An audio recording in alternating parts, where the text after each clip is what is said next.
masyarakat Indonesia mayoritas Muslim, mari kita menggunakan batik geometrik yang mengangkat tentang Islamic geometric pattern. Gitu. Menarik sekali, Mbak Vivi. Bisa dikasih lihat nggak sih, Mbak, kainnya yang saya dengar itu sampai dibawa ke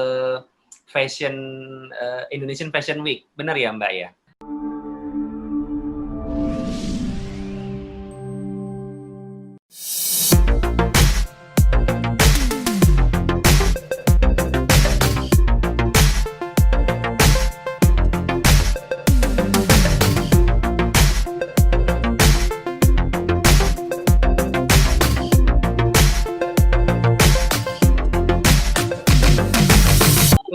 Sampai dibawa ke Indonesian Fashion Week, benar ya, Mbak ya? Iya, betul. Alhamdulillah waktu itu sempat terpilih 2016 itu ke New York Now. Di New York terpilih oleh Beecraft. Kemudian 2017 kita coba hadirkan pattern baru atau motif baru dengan material baru.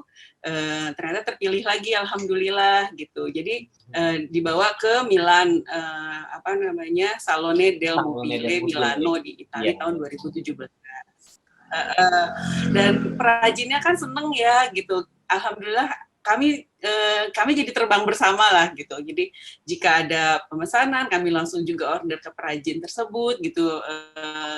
Perajinnya senang, aku lebih senang lagi gitu karena melihat mereka juga happy gitu kan. Terus kemudian 2018 mulai kolaborasi dengan fashion designer gitu.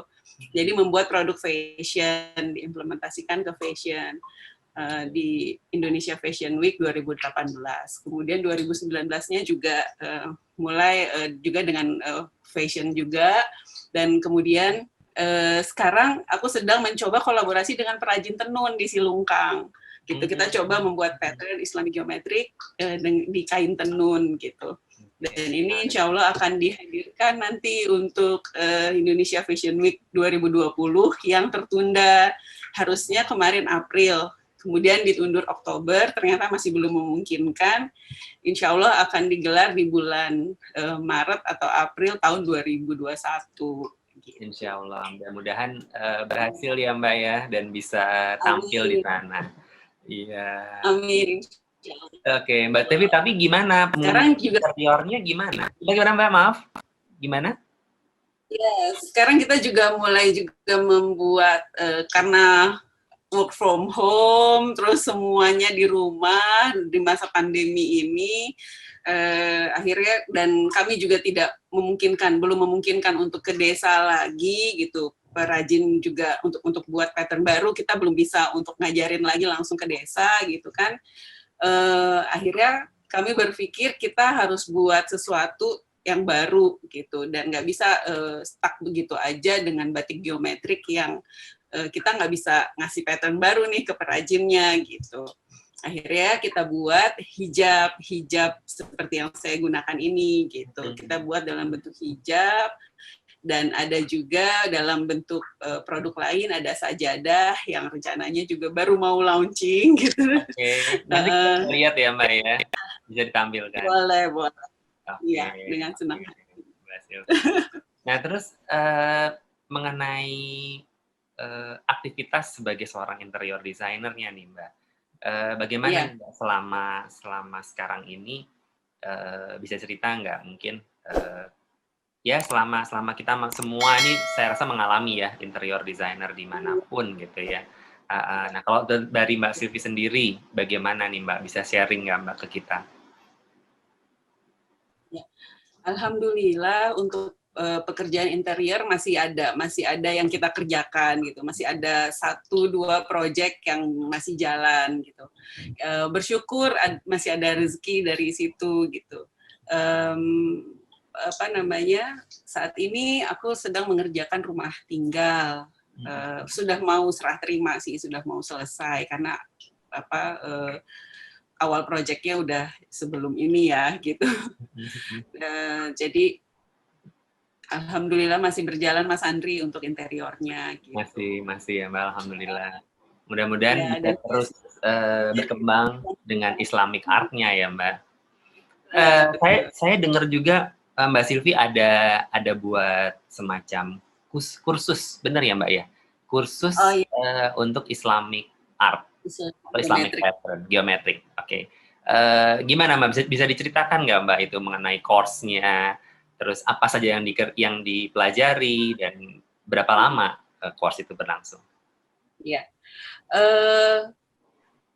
Course-nya judulnya Math Art Makes Me Happy gitu ya. Jadi mathematical art itu bikin kita happy gitu, karena semakin kita menemukan pattern gitu satu gitu kecil gitu, terus kita jadi seneng gitu bisa buat itu lebih luas lagi, gitu. Bisa lebih banyak lagi gitu. Dari satu rumus, dari satu construction lines, kita bisa menemukan pattern lines yang berbeda-beda gitu. Itu yang menarik. Memang kami sudah menawarkan diri karena memang ingin menyuarakan seni Islam itu gitu lebih luas lagi, dan tidak terbatas umur sebetulnya target kelasnya gitu, siapapun bisa belajar gitu, bahkan anak-anak SD pun mereka mampu untuk mengikuti kelas ini gitu. Biasanya dia lakukan offline ya, kita kumpul di satu tempat, atau saya dan suami dan Romi datang ke sekolah gitu untuk mengajarkan itu ke anak-anak misalnya, atau ke masyarakat. Kita buka kursus gitu di satu tempat, di Hotel Sare biasanya, di Hotel Sare di Blok M ya. Kebetulan kami juga ada kerjasama dengan Hotel Sare, jadi kita menggunakan kelas di sana, kita mengundang masyarakat atau siapapun yang ingin belajar mengenai Islamic Geometric Pattern gitu, Mas Andri. Sekarang masih berlangsung atau bagaimana nih Mbak course-nya? Masih tetap? Sekarang belum mulai lagi nih. Waktu itu pernah sih, selama pandemi ini baru satu kali aku sharing untuk Islamic Geometric, tapi belum sampai ke workshop ya. Masih agak bingung juga kalau workshop tuh gimana ya ngajarinnya gitu, pasti kan karena harus harus dilihat, harus ini gitu kayak di kelas biasa gitu ya. Metodenya memang sedang dipikirin juga sih Mas Andri, untuk bisa kita mengadakan workshop melalui online seperti ini gitu. Iya, benar-benar Mbak. Mudah-mudahan bisa jalan lagi workshopnya. Iya, benar Mbak. Yang penting kita harus tetap 3M itu ya Mbak ya, harus dijaga supaya tidak menyebabkan hal yang tidak diinginkan. Apalagi kan saya juga COVID survivor and cancer survivor. Oh iya, benar Mbak. Aduh, ya saya prihatin loh Mbak. Ya, tidak apa. Ya, terima kasih. Itu bagi saya itu jadi satu anugerah gitu, bahwa diingatkan, bahwa saya diingatkan untuk menjaga kondisi kesehatan gitu, untuk juga menabung bekal pulang seperti itu biar lebih banyak lagi seperti itu, dan harus berbuat baik lebih banyak lagi gitu, rasanya itu yang menjadi yang aku sebut sebagai anugerah ya. Gitu. Benar. Ya. Ini saya juga terima kasih sekali ya Mbak, dikasih waktu sama Mbak Silvi untuk bisa bincang-bincang walaupun melalui daring gitu ya Mbak. Mbak Silvi, melalui daring. Mbak Silvi, saya ingin tahu lagi nih Mbak lebih banyak. Tadi kan sempat diberitahu Mbak Silvi ingin menyampaikan ini sebagai syiar gitu ya. Terus saya lihat juga di belakang Mbak Silvi nih, ada bantal dengan motif dan ada keterangannya. Apa itu juga bagian dari tadi Mbak, syiar tadi itu?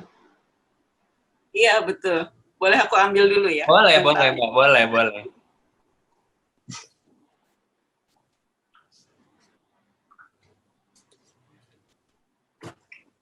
Ini, di sini ada, mana ya? Di sini ada tulisannya. Gitu. Iya. Magnificently, sorry, bisa dibaca. Magnificently sophisticated geometric patterns in medieval Islamic architecture indicates their designers achieved a mathematical advance 500 years earlier than Western scholars. Ini kata scientist katanya gitu. Ini dari ABC Science aku dapatnya. Oh, oke. Dari ABC Science. Jadi bahwa ilmuwan Muslim kita atau para arsitek atau seniman Muslim atau desainer Muslim memiliki keahlian matematika 500 tahun lebih advance dibanding ilmuwan Barat. Dikatakan seperti itu. Karena dalam rumus pattern-nya ini, di sini juga tidak hanya pattern lines yang aku tampilkan, terdapat juga construction lines-nya gitu. Benar. Ini ada garis-garis yang gold ini gitu. Nah, ini adalah satu modul yang bisa kemudian direpetisi atau di tessellation gitu. Dan sejak saat itu aku baca tulisan dari Profesor Peter Lu, bisa teman-teman juga share juga nanti. Profesor Peter Lu, beliau mengatakan bahwa seniman Muslim atau arsitek Muslim pada masa itu sudah 500 tahun lebih advance dan mereka bisa menemukan konsep quasi-crystal lines yang baru ditemukan oleh ilmuwan Barat di abad 21. Padahal sudah ditemukan jauh sebelum itu. Sudah ditemukan sejak abad ke-7 ilmuwan Muslim. Ya, Masya Allah. Jadi memang sudah terbukti gitu ya Mbak ya, bahwa semua sebagian daripada ilmu-ilmu memang ditemukan oleh ilmuwan Muslim gitu ya Mbak ya. Tapi saya juga mau kasih lihat juga Mbak, saya juga punya contoh. Mungkin Mbak bisa kasih penjelasan gitu ya. Saya waktu sempat beli kotak saya lupa di mana. Ini kalau nggak salah Yordan. Ini juga sama Mbak ya. Mungkin hampir sama seperti pattern-nya Mbak nih. Oh ya, bagus. Ini basicnya heksagon. 1, 2, 3, 4, 5, 6. Heksagon ya, Mbak ya? Basicnya heksagon. Oke. Ya, 6-fold. Iya, dan ini memang menurut dari penjualnya gitu pada saat itu, katanya ditempel satu persatu, Mbak Sylvie. Oh, inlay ya? Iya, inlay satu persatu dengan ada gold leaf, ada juga shell, segala macam. Yeah. Saya masih belum bisa kepikir bagaimana cara menempelnya ya gitu dengan kecil-kecil dan heksagon gitu semuanya gitu ya. Nah, bisa dijelaskan nggak sih Mbak itu sebenarnya namanya apa ya kalau di dalam Islam pattern? Patternnya disebutnya heksagon aja atau hexagonal pattern, dan itu bisa kita lihat dalam berbagai bangunan-bangunan atau seni Islam sendiri. Oh ya, untuk Islamic Geometric Pattern ini implementasinya tidak ada batasan, Mas Andri gitu. Dia dia boleh saja diletakkan diimplementasikan sebagai motif di lantai atau di dinding atau di ceiling gitu, untuk fasad bangunan atau untuk interior atau untuk fashion atau untuk apa itu tidak ada batasan. Berbeda dengan kaligrafi. Benar, kaligrafi nggak boleh ya Mbak kalau di lantai atau di mana kan? Itu harus di atas, harus di tempat yang tidak tidak diinjak-injak gitu ya, seperti itu. Itu yang yang membuat Islamic Geometric Pattern ini lebih universal lagi gitu. Bahkan di Princeton University di New Jersey ada sebuah panel, teman-teman bisa cari juga, Cherry Panel namanya, di bangunan baru di Princeton University. Mereka menggunakan Islamic Geometric Pattern. Di sana disebutkan di dalam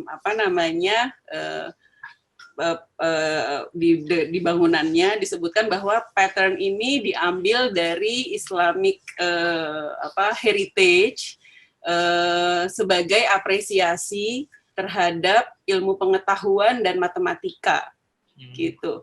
Jadi bahwa para ilmuwan, baik ilmuwan Barat maupun ilmuwan Muslim, mengakui bahwa memang sainsnya sangat kental di dalam seni Islamic geometric pattern ini gitu. Bahkan ya di seni Islam yang lainnya seperti Mukarnas juga demikian. Mukarnas lebih rumit lagi karena dia dari pattern 2 dimensi Islamic geometric pattern kemudian diangkat menjadi 3 dimensi.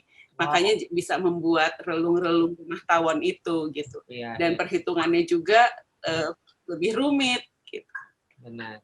Dan bukan hanya rumit sebenarnya Mbak, itu juga ada tadi yang Mbak sudah dijelaskan untuk suara gitu ya, untuk mungkin juga apa namanya cahaya itu juga bisa ya Mbak ya. Malah mungkin juga bisa berhubungan dengan kayak semacam apa ya, akustik ya Mbak ya. Itu akustik tapi memang dibuat pada era dulu gitu ya Mbak ya. Iya, betul. Iya. Dan luar biasa ya gitu. Kalau saya lihat, kami meneliti dari Al-Quran gitu, apa sih hubungannya dengan Islamic geometrik gitu. Terus ada nggak sih di Al-Quran tersirat atau tersurat gitu. Di dalam Al-Quran itu kami menemukan bahwa disebutkan bahwa matahari dan bulan masing-masing bergerak dalam orbit atau garis edar tertentu. Ya kan, seperti dalam firman Allah dalam surah Al-Anbiya, surah ke-21 ayat 33, disebutkan di sana, dan dialah yang telah menciptakan malam dan siang, matahari dan bulan, masing-masing keduanya itu beredar dalam garis edarnya. Garis edarnya itu kan lingkaran ya, gitu. Jadi itu basic itu sih yang diambil untuk membuat pattern dengan basicnya lingkaran itu. Kemudian juga ada juga di dalam surah Yasin, surah ke-36 ayat 38, disampaikan juga di sana bahwa dan matahari berjalan di tempat peredarannya. Demikianlah ketetapan yang maha perkasa lagi maha mengetahui. Kita juga bisa lihat juga di dalam surah Yasin itu ada kata-kata kulun fi falaki. Jadi kalau kita uraikan gitu, jabarkan hurufnya gitu. Kaf, lam, fa. Kemudian ada ya. Kemudian balik lagi fa, lam, kaf gitu. Itu seperti bisa membuat satu konsep garis edar dan konsep lingkarannya tadi gitu. Dan itu yang kemudian menjadi juga apa namanya dasar atau filosofi juga dari Islamic geometric pattern. Ada satu lagi dari Al-Quran surah Az-Zariyat ayat 7, surah ke-51 ayat 7. Di sana disebutkan bahwa demi langit yang mempunyai jalan-jalan. Kita bisa lihat bahwa bagaimana kosmos, bagaimana planet-planet tata surya kita itu memiliki garis edar yang memiliki jalan-jalannya sendiri, mereka tidak saling bertabrakan. Itulah kekuasaan Allah, Allah Maha Besar, Maha Kuasa, Maha Indah, dan itu yang menginspirasi kami untuk terus menyuarakan Islamic Geometric Design. Waduh, Masya Allah Mbak, benar-benar ya. Jadi ternyata tadi ya Mbak, antara ilmu gitu ya, ternyata Mbak juga benar tadi ini adalah suatu usaha untuk juga mensiarkan tadi ya Mbak. Jadi ternyata kita mempelajari juga ya antara yang kita pelajari dengan apa yang ada dalam Al-Quran begitu ya Mbak ya. Ternyata ada konektivitasnya ya, koneksinya, hubungannya gitu ya Mbak ya. Ya waduh, menarik Mbak. Sebenarnya nih kalau misalkan saya juga kepingin sekali nih, waktu sempat kepingin, Mbak saya mau ikut dong kursusnya gitu ya, course-nya gitu, tapi ternyata masih belum ada kesempatan waktu gitu ya Mbak, karena ini sepertinya memang menarik dan perlu dipelajari juga, walaupun kita sudah pernah mempelajari secara umum gitu, tapi ini juga menarik menurut saya, bisa dijadikan satu pattern atau mungkin model gitu ya Mbak, dalam perencanaan sebuah desain interior. Oke, waduh. Menarik banget, Mbak. Oke, Mbak. Mungkin ada yang mau disampaikan lagi, Mbak Silvi, mengenai desain-desainnya gitu? Desain-desainnya mau lihat produknya atau? Ya, boleh, boleh. Itu cukup menarik gitu, Mbak. Yang di belakang ini apa sih, Mbak? Ada yang bolong-bolong, pattern atau apa itu? Bawa kameranya ya. Iya, iya, iya. Yang mana ya? Nah, itu yang putih, Mbak. Yang kayak akrilik ya. Di belakang bantal merah. Oh iya. Ini dari akrilik, tapi ini kita baru menggunakan dengan apa namanya stiker ya. Kita waktu itu Oke. Terus ini ada hijab, beberapa hijab, contoh. Kemudian ada beberapa batik. Oke. Kain-kain batik. Itu aja. Ada sajadah, produk sajadah, tapi belum kita launching. Oke. Juga. Itu sih, atau mau lihat meja gambar saya? Boleh, boleh. Oh Mbak, sebelum berjalan ini, kan tadi Mbak Silvi bilang juga bekerja sama dengan pengrajin batik. Nah, tadi saya sempat dalam hati saya juga bertanya-tanya nih gitu ya, karena setahu saya namanya batik tulis gitu ya, pastinya akan berbeda ya Mbak antara batik yang satu dengan batik yang lainnya gitu ya. Padahal Mbak Silvi mengerjakan ini kayak semacam dibuat kembali. Misalkan satu sudah ada dibuat kembali. Jadi ada beberapa satu pattern dibuat dengan, tapi semua tulis gitu ya. Itu gimana Mbak caranya? Padahal kadang-kadang pasti namanya batik nggak mungkin sama ya Mbak, karena kebetulan saya juga mengerjakan batik ya Mbak. Gimana itu Mbak Silvi? Iya, jadi kami menyiapkan dulu desainnya dalam skala 1:1. Jadi kebutuhan kita untuk apa? Untuk shawl, apa untuk selendang, atau untuk jarit, untuk apa. Nah, setelah kita print, kemudian skala 1:1, kita berikan ke perajinnya, gitu kan. Mereka tracing dulu ya. Mereka tracing dulu. Ketika pattern sudah selesai digambar di kain, itu yang kemudian menjadi perhatian khusus adalah saat mencanting, gitu. Karena berbeda cara mencanting. Biasa mereka membuat motif-motif yang abstrak atau floral gitu dengan konsep Islamic geometrik ini gitu, bahwa ketika menarik cantingnya itu garisnya nggak boleh berhenti di tengah gitu kan, jadi harus sampai ke sudut baru dia boleh tarik gitu. Nah itu yang kemudian itu menjadi perhatian khusus kita ketika kita batik udah selesai, terus kita cek gitu, atau di proses produksinya ketika berjalan, itu yang paling kita perhatikan. Kalau ketika men-tracing paper itu men-tracing gambar itu nggak masalah ya, diikutin aja gitu gambarnya. Gitu. Ya, memang yang susahnya pada saat kita mencanting ya Mbak ya, itu yang floral aja juga pasti mengalami kesulitan gitu ya Mbak, apalagi ini yang geometrik lurus garisnya kebanyakan ya Mbak ya, vertikal, horizontal gitu. Waduh, ini menarik juga nih Mbak. Oke, bisa dikasih lihat nggak sih Mbak mengenai batik yang tadi yang ikut dalam mungkin ada bahannya Mbak di sini? Ya, ada 2 motif, yang satu heksagon dan yang satu bintang 12 gini. Oh, ini yang banyak ditemui di sana ya. Oke. Seperti itu. Menarik sekali Mbak, bagus sekali. Dan merah putih. Merah putih benar. Di bawah waktu itu hitam ya, hitam putih yang kepilih dibawa dipamerkan gitu. Oke. Nah, aku juga mau share nih, ada seorang profesor di Amerika namanya Craig S. Kaplan.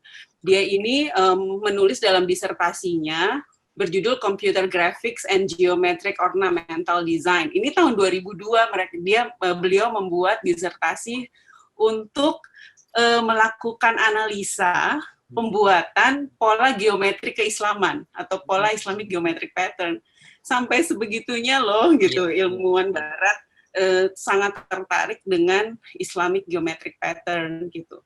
Dan memang ketika saya datang ya ke kelas-kelas di waktu itu di Istanbul, pesertanya itu dari mana-mana dan profesinya juga beragam. Ada yang dokter, ada yang mahasiswa gitu ya. Kemudian ada yang dari New York, dari mana-mana gitu. Bahkan ada yang dari Filipina waktu itu juga datang gitu. Luar biasa. Memang semakin kita gali, semakin kita sangat tertarik dengan pattern ini gitu. Benar Mbak. Ini aja saya yang melihatnya sudah cukup tertarik ya Mbak ya. Gimana kalau saya nanti mencoba untuk ikut membuat gitu. Oke. Ayo. Iya, nanti kapan-kapan semakin banyak yang benar. Semakin bisa kita menyuarakan ini lebih lantang. Iya, benar Mbak. Nanti kapan-kapan saya ini ya Mbak berkunjung ke sana sambil bisa mencoba untuk membuat pattern-pattern tadi gimana sih biar bisa lebih bagus. Iya. Mbak Silvi, kita semua ingin tahu nih kayak apa sih ruangan kerja dari seorang desainer interior Silvi Romi gitu ya Mbak. Supaya bisa menginspirasi aja Mbak semua penonton YouTube saya. Boleh ya Mbak? Iya, boleh. Boleh ya, oke. Tadi udah. Iya, nggak apa-apa. Oke. Untuk meja kerja, kalau di Silvi Romi itu ada dua area. Satu meja kerja, meja digital, yang satu meja analog gitu. Meja digital ya isinya ya komputer kayak yang sekarang saya berada gitu. Kemudian kalau meja analog itu tempat kita explore gambar dengan jangka dan penggaris seperti itu. Jadi ada yang manual, ada yang digital gitu ya Mbak? Oke Mbak Silvi, menarik sekali Mbak Silvi. Sip. Oke Mbak, terima kasih udah selesai. Baik. Nanti next time kita ngobrol lagi lebih detail mengenai yang makna-makna yang tergantung dalam Islamic art geometrik ya Mbak. Nanti next Zoom lagi atau mungkin kita ketemuan aja nanti kalau udah semua berakhir. Ya, baik Mbak Silvi, terima kasih sekali atas waktunya. Nanti kapan-kapan insya Allah kalau memang COVID sudah reda, sudah berkurang, saya akan coba sowan ke tempatnya Mbak Silvi untuk melihat. Dan juga mungkin banyak kita bisa share ya Mbak, apa yang kita bisa bagi kepada para penonton dan juga khususnya untuk mahasiswa nih Mbak sebenarnya. Jadi ternyata interior design itu banyak dan beraneka ragam. Dari setiap desainernya mempunyai ciri khas yang unik dan masing-masing ada speciality-nya. Seperti itu ya Mbak. Seperti halnya Mbak Silvi yang memang menekuni bidang Islamic pattern atau Islamic geometric art gitu ya Mbak ya, lebih tepatnya.